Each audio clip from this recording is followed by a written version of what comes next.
on a voulu faire une expérience de dialogue. Et je pense qu'on a en partie réussi cette expérience, c'est-à-dire qu'il y a eu de dialogue, il y a eu des positions qui n'étaient pas les mêmes, mais les gens se sont écoutés, se sont exprimés, et je pense que c'est un petit début, et j'espère qu'on va pouvoir continuer.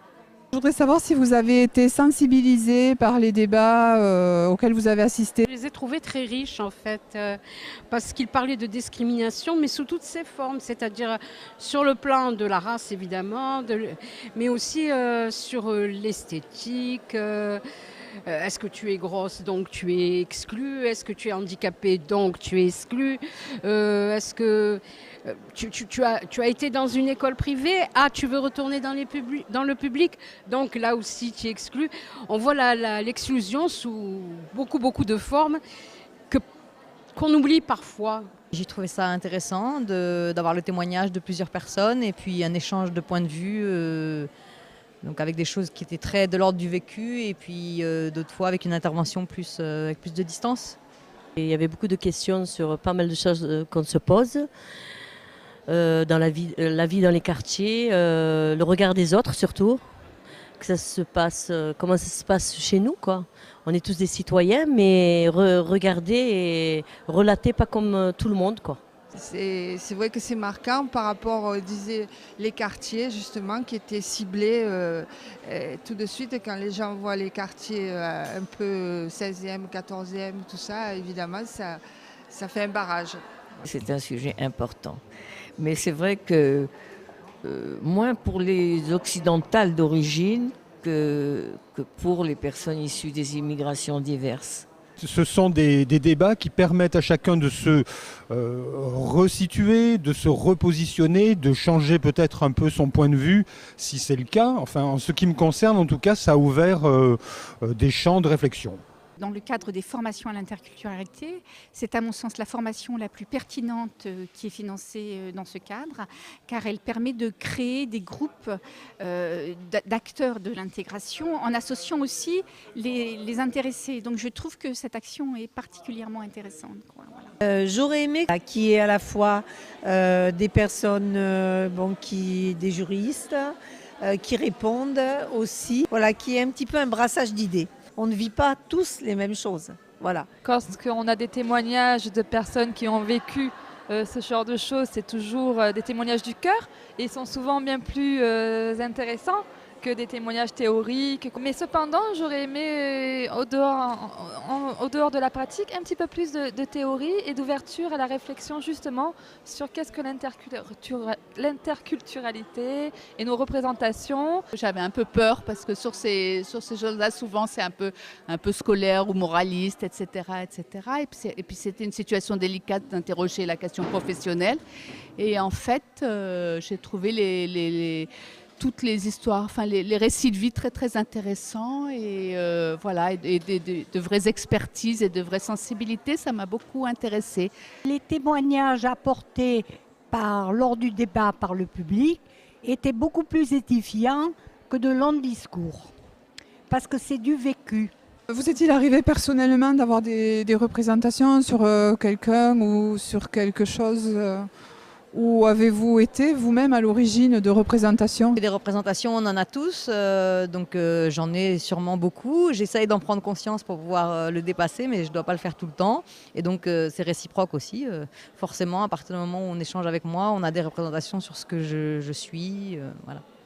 Je pense que chacun d'entre nous, quelque part, a une petite part de hier qui fait qu'on enferme les gens dans des tiroirs, dans des cases. C'est ce que la société nous force à faire aussi. Hein.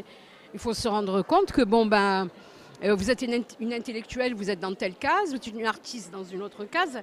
C'est pas forcément par la discrimination. Ma mère étant divorcée, on m'a inscrite dans une école religieuse. Et à l'époque, maintenant c'est un peu courant, mais les parents divorcés n'étaient pas tellement bien vus. Donc on était deux et on était exclus du catéchisme. Et ça m'a quand même marqué puisqu'après j'ai refusé de faire ma communion. Les représentations, elles sont partout. Elles sont physiques, elles sont psychiques, elles sont dans notre langage, elles sont partout. Je ne pense pas vrai de dire non, moi je suis parfaite, je n'ai aucune représentation. J'arrive souvent à me dire non, tu extrapoles le besoin de la personne sur ta vie et c'est pas bon. Donc voilà, les représentations, je m'en rends compte généralement quand j'en fais. Mais en même temps, l'éducation, tout ce qu'on a derrière nous, on ne peut pas le mettre dans un mouchoir de poche et au fond et l'oublier.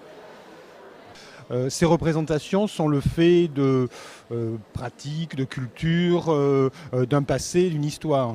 Donc à ce titre-là, je pense que j'en suis moi-même, j'ai moi-même des représentations et j'aimerais bien d'ailleurs, et c'est un peu aussi l'objet de ce forum, j'aimerais bien pouvoir interroger ces représentations. Nous sommes quand bien même dans un pays où les droits de l'homme sont le plus respectés par rapport à d'autres pays où le public est cadenassé.